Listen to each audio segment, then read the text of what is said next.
오늘 들려드릴 이야기는 한 어머니의 예상치 못한 깨달음에 관한 이야기입니다. 엄마, 우리 집에서 지내세요. 집 리모델링으로 갈 곳이 없던 그분에게 자식들이 건넨 따뜻한 제안. 분명 기쁜 마음으로 시작된 2주간의 동거였는데 왜 그분은 하루하루가 지옥 같았다고 말하는 걸까요? 며느리의 어색한 미소 뒤에 숨겨진 진심, 그리고 친딸이기에 더욱 날카로웠던 지적들. 가족이라는 이름 아래 감춰진 불편한 진실들을 마주하게 된 그분의 솔직한 고백을 들어보시겠습니다. 혹시 여러분도 비슷한 상황을 겪어보셨거나 앞으로 겪을 가능성이 있으시다면 오늘 이 이야기가 큰 도움이 될 것입니다. 가족 간의 진정한 거리에 대해 생각해보는 시간이 되시기 바랍니다. 안녕하세요. 저는 남편을 먼저 보내고 혼자 산 지 3년째 되는 사람입니다. 그동안 혼자서도 나름 잘 지내왔어요. 32평 아파트에서 조용히 살면서 가끔 동네 경로당도 나가고 시장도 가면서 소소한 일상을 보내고 있었죠. 국민연금과 기초연금으로 생활하면서 큰 어려움 없이 지내고 있었는데요. 그런데 지난달 정말 예상치 못한 일이 생겼어요. 새벽에 화장실 가려고 일어났는데 천장에서 물이 뚝뚝 떨어지고 있는 거예요. 바닥에 대야를 받쳐놓고 다시 잠자리에 들었는데 아침에 일어나 보니 대야가 가득 차 있었어요. 이건 심각한 문제였죠. 관리소 직원이 와서 보더니 고개를 절레절레 흔들었어요. 어머니, 이거 위층 배관이 터진 것 같은데요. 위층하고 연락해서 확인해 봐야겠어요. 수리업체 사장님이 와서 살펴보고는 말했어요. 이참에 전체적으로 리모델링 하시는 게 어떨까요? 어차피 일부만 고치면 나중에 또 문제가 생길 수 있거든요. 그 말을 듣고 나니 오히려 마음이 편해졌어요. 사실 3년 전 남편이 죽고 나서 집 정리를 제대로 못했거든요. 이참에 깔끔하게 새로 꾸미면 기분 전환도 되고 좋을 것 같았어요. 그리고 예전부터 생각해왔던 계획이 하나 있었어요. 방이 3개인데 하나는 대학생이나 직장인 여성에게 월세를 줘서 함께 살면 어떨까 하는 생각이었거든요. 요즘 혼자 사시는 어르신들이 많이 하시더라고요. 월세 수입도 생기고 완전히 혼자는 아니니까 덜 외로울 것 같은데. 경로당에서 만난 김씨 아주머니도 대학생과 함께 살면서 만족해 하시거든요. 우리 같은 나이에 완전히 혼자 사는 것보다는 젊은 사람이 있으면 든든하기도 하고 좋아요. 그래서 리모델링을 결정했어요. 화장실과 주방을 새로 하고 안방을 원룸처럼 꾸며서 월세를 주기로 했죠. 하지만 한 가지 큰 문제가 있었어요. 공사기간이 최소 2주는 걸린다는 거였어요. 공사기간 동안 어디서 지낼까 고민하고 있는데 큰아들 성우에게서 전화가 왔어요. 엄마, 집 공사한다고 들었는데 괜찮으세요? 응, 괜찮아. 이참에 깨끗하게 고치려고. 그런데 공사하는 동안 어디서 지내실 거예요? 설마 모텔에서 2주씩이나 지내실 건 아니죠? 사실 그것도 생각해 봤어요. 하지만 모텔비도 만만치 않고 2주나 밖에서 지내는 것도 불편할 것 같았거든요. 그때 성우가 말했어요. 엄마, 그럼 우리 집에서 지내세요. 아내한테도 물어봤는데 괜찮다고 하거든요. 너희들 불편할 텐데. 무슨 말씀이세요? 가족인데 뭐가 불편해요? 며느리 수진이도 전화를 바꿔봤더니 정말 정중하게 말했어요. 어머니, 저희 집에서 편히 지내세요. 애들도 할머니 오신다고 하니까 좋아해요. 정말 고마웠어요. 하지만 아들 집에서만 2주를 다 지내는 것도 좀 부담스러웠어요. 그래서 딸 미영이에게도 연락해봤죠. 딸아, 엄마가 집 공사 때문에 2주 정도 나가 있어야 하는데. 엄마, 우리 집에 와서 지내세요. 오빠네에서만 2주 다 지내시면 불편하시죠? 우리 집에서 일주일씩 나눠서 지내세요. 미영이도 선뜻 받아줬어요. 그래도 될까? 사위가 불편해하지 않을까? 남편도 괜찮다고 했어요. 장모님이 오신다고 하니까 좋다고 하던데요. 결국 아들 집에서 일주일, 딸 집에서 일주일씩 지내기로 했어요. 전화를 끊고 나니 마음이 따뜻해졌어요. 내가 참 자식들을 잘 키웠구나 싶었거든요. 남편이 살아있을 때도 자식들이 효자 효녀였는데 남편이 죽은 후에도 이렇게 챙겨주니까 정말 고마웠어요. 이번 기회에 손주들과도 더 가까워지고 자식들과도 좋은 시간을 보낼 수 있겠구나. 그런 기대를 품고 짐을 쌌어요. 현관문을 열자마자 지훈이와 지은이가 달려와서 안겼어요. 얼마나 기뻤는지 몰라요. 우리 지은이, 할머니 보고 싶었지? 네, 할머니 오늘 저녁에 뭐 해줄 거예요? 며느리 수진이도 활짝 웃으면서 맞아줬어요. 어머니 어서 오세요. 방은 지은이 방 옆에 준비해뒀어요. 화장실이랑 가까워서 편하실 거예요. 고마워 며느리야. 정말 패 끼쳐서 미안하다. 무슨 말씀을 그렇게 하세요. 저희가 모셔야죠. 어머니 계시면 아이들도 좋아하고요. 첫날은 정말 꿈만 같았어요. 손주들이 방과 후에 돌아오자마자 제 방으로 달려와서는 어린이집, 학교에서 있었던 일들을 신나게 이야기해 줬어요. 할머니, 오늘 미술 시간에 가족 그림 그렸는데 할머니도 그렸어요. 지은이가 그림을 보여주는데 정말 귀엽게 저까지 그려놨더라고요. 저녁 준비할 때는 수진이가 정말 자연스럽게 도움을 청했어요. 어머니, 나물 무치는 건 어머니가 최고예요. 이거 좀 도와주실래요? 물론이지 며느리야. 함께 저녁을 준비하면서 이런저런 이야기도 나누고 가족들과 함께 식사하는 시간이 얼마나 소중한지 새삼 느꼈어요. 성우도 평소보다 일찍 들어와서 저녁을 함께 먹었어요. 엄마 편하게 지내세요. 뭐 필요한 거 있으면 언제든지 말씀하시고요. 고마워 아들아. 며느리가 잘 챙겨줘서 편해. 그날 밤 손주들이 제 방에 와서 옛날 이야기를 해달라고 했어요. 지은이는 제 무릎에 앉아서 책을 읽어달라고 하고 지훈이는 제 어릴 적 이야기를 궁금해했어요. 아, 이런 게 진짜 행복이구나. 그런 생각으로 잠자리에 들었어요. 둘째 날부터 뭔가 미묘한 변화가 느껴지기 시작했어요. 먼저 아침 시간 문제였어요. 저는 평생 새벽 5시면 눈이 떠지는 체질이거든요. 남편이 살아있을 때도 그랬고 혼자 살면서도 계속 그 패턴이었어요. 그래서 6시 정도면 일어나서 세수하고 간단히 아침을 챙겨 먹곤 했죠. 아들네에서도 마찬가지였어요. 최대한 조용히 움직인다고 했는데 아무래도 화장실 문소리나 발걸음 소리가 날 수밖에 없었죠. 물 내리는 소리, 세수하는 소리, 부엌에서 물 끓이는 소리까지요. 그런데 셋째 날 아침 제가 조용히 화장실을 다녀오니까 수진이가 거실로 나와 있는 거예요. 머리가 헝클어진 채로요. 수진이는 아무 말 하지 않았지만 표정이 영 좋지 않았어요. 아마 저 때문에 잠에서 깬 모양이었죠. 그날 이후로는 아침에 깨도 절대 방 밖으로 나가지 않았어요. 목이 말라도 화장실이 급해도 참았죠. 그런데 더 큰 문제는 저녁 시간이었어요. 지은이가 평소에는 저녁 8시면 잠자리에 들었다고 하더라고요. 그런데 제가 있으니까 자꾸 놀려고 하는 거예요. 첫날 밤 지은이가 제 방에 와서는 책을 읽어달라고 했어요. 그래서 한 권 읽어줬는데 또 다른 책을 가져오더라고요. 그렇게 1시간이 넘게 계속됐죠. 수진이가 몇 번 재우러 왔지만 지은이는 계속 떼를 썼어요. 할머니랑 더 놀고 싶다고요. 결국 밤 9시가 넘어서야 겨우 잠자리에 들었어요. 다음 날도 마찬가지였어요. 지은이는 제가 있다는 걸 핑계로 평소보다 1~2시간씩 늦게 잠들었어요. 어떤 날은 거의 10시가 다 되어서야 잠들더라고요. 그러다 보니 다음날 아침이 문제였어요. 평소 7시에 일어나던 지은이가 일어나지 못하는 거예요. 어린이집 가야 하는데 계속 자고 있으니까 수진이가 얼마나 힘들어했는지 몰라요. 억지로 깨워서 어린이집에 보내려 하니까 지은이는 울고불고 난리였어요. 졸린데 왜 깨우냐고 더 자고 싶다고 투정 부리는 거예요. 수진이가 지은이를 달래면서 중얼거리는 소리가 들렸어요. 저에게 직접 말한 건 아니었지만 들릴 정도의 목소리였죠. 원래 저녁 8시면 자던 아인데 그 말을 듣는 순간 정말 미안했어요. 저 때문에 아이의 생활 패턴이 망가지고 며느리까지 힘들어하게 된 거잖아요. 화장실 문제도 계속됐어요. 제가 화장실을 사용하고 나면 수진이가 거의 즉시 들어가서 청소를 하는 거예요. 아무리 깨끗이 정리한다고 해도 수진이 눈에는 부족했나 봐요. 락스 냄새가 풀풀 나도록 소독하고 바닥까지 다시 닦더라고요. 주방 사용도 마찬가지였어요. 제가 물 한 잔만 떠 마셔도 수진이가 와서 싱크대 주변을 다시 정리했어요. 처음에는 설마 했는데 며칠 계속 반복되니까 확신이 들었어요. 제가 사용한 모든 공간을 다시 청소하고 있다는 걸요. 지은이가 우유를 쏟았을 때도 그랬어요. 제가 재빨리 휴지로 닦아줬는데 수진이가 달려와서는 제가 닦은 곳을 알코올 티슈로 다시 닦고 걸레질까지 했어요. 마치 제가 제대로 못 닦았다는 듯이요. 그날 밤 침대에 누워서 계속 생각했어요.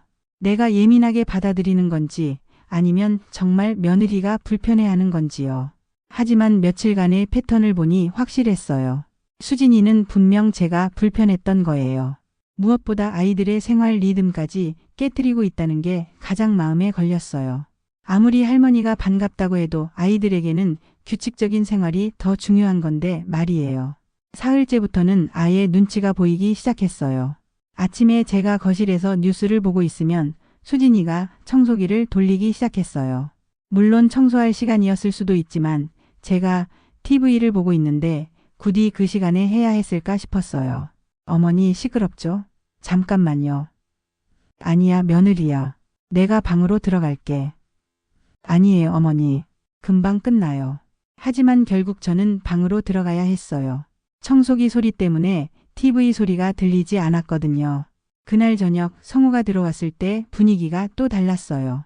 평소에는 집에 들어오면 거실에서 아이들과 놀아주고 저와도 이런저런 이야기를 나눴는데 그날은 인사만 하고 방으로 들어가 버렸어요. 나중에 성우와 수진이가 방에서 작은 소리로 이야기하는 게 들렸어요. 여보, 어머니가 계시니까 아이들이 좀 산만해져. 그래? 어떻게? 할머니한테만 가려고 하고 내 말은 잘 안 듣지. 목소리가 작아서 다 들리지는 않았지만 대충 무슨 이야기인지 알 수 있었어요. 아, 내가 정말 방해가 되고 있구나. 일주일이 지나고 딸네로 갔어요. 미영이네는 수원에 있는 30평 아파트에 살고 있어요. 딸이니까 좀 더 편할 거라고 기대했거든요. 엄마 어서 와요. 오빠네는 어떠셨어요? 응, 좋았어. 손주들이 좋아해서. 우리 집에서도 편하게 지내세요. 미영이도 반갑게 맞아줬어요.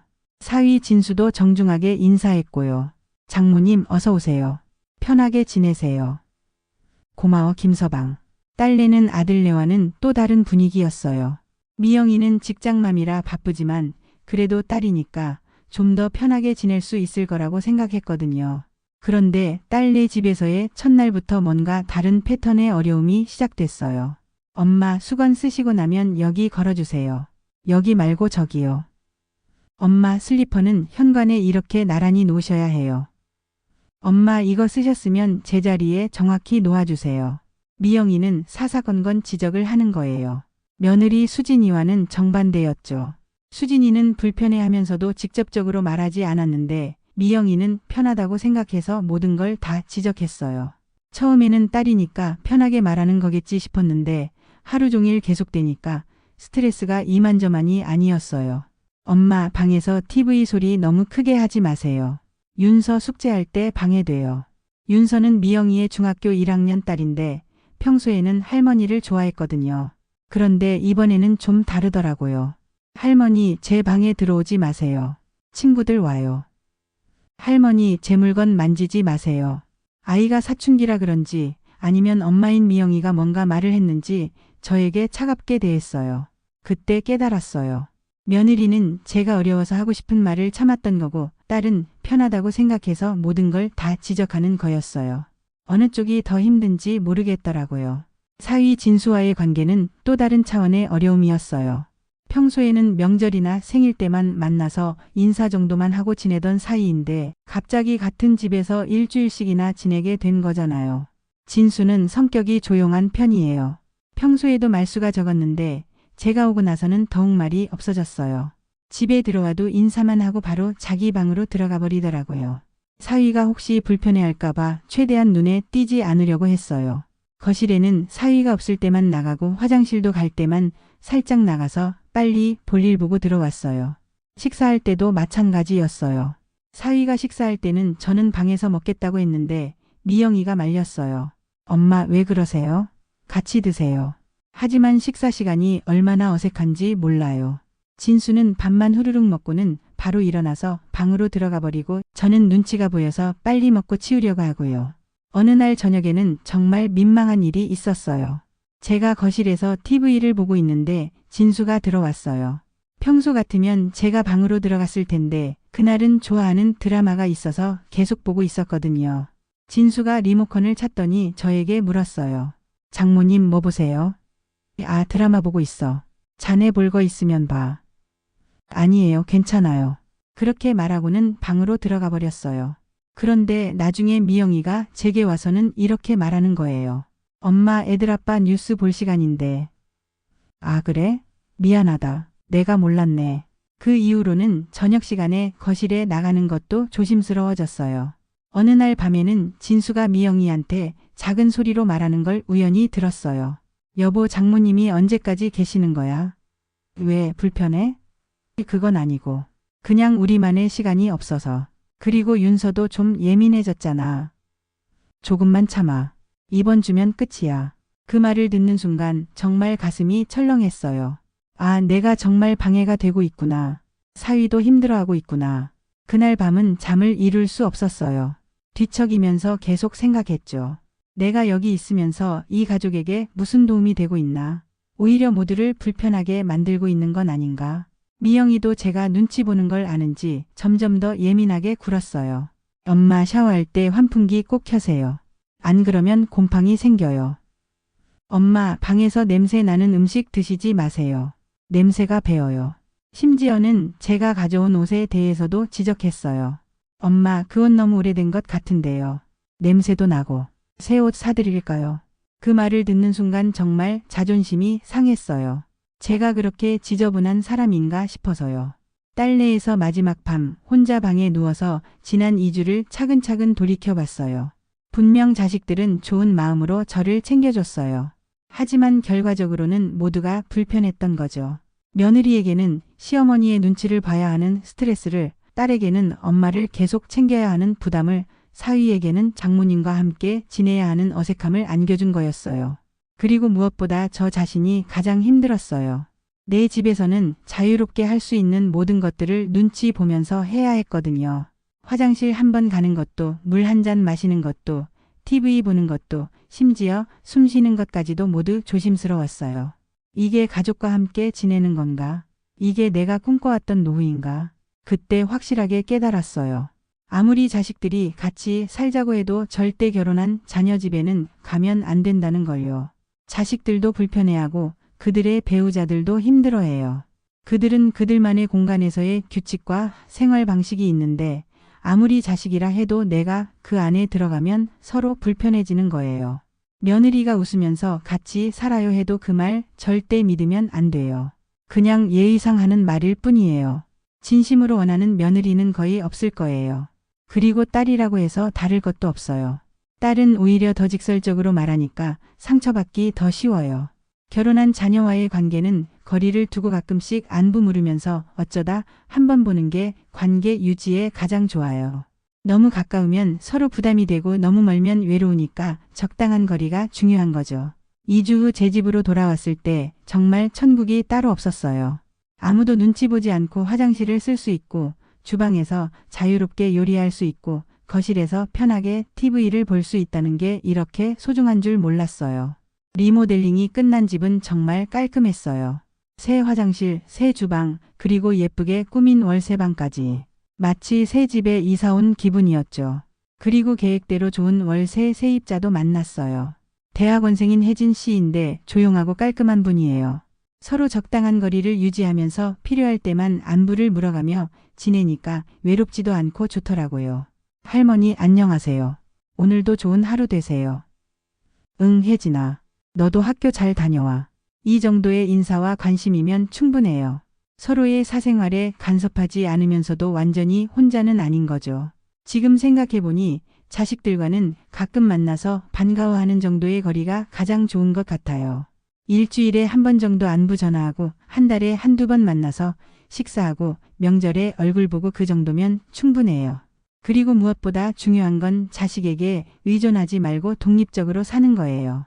내 공간에서 내 방식대로 살면서 자존감을 지키는 것이 진짜 중요한 거더라고요.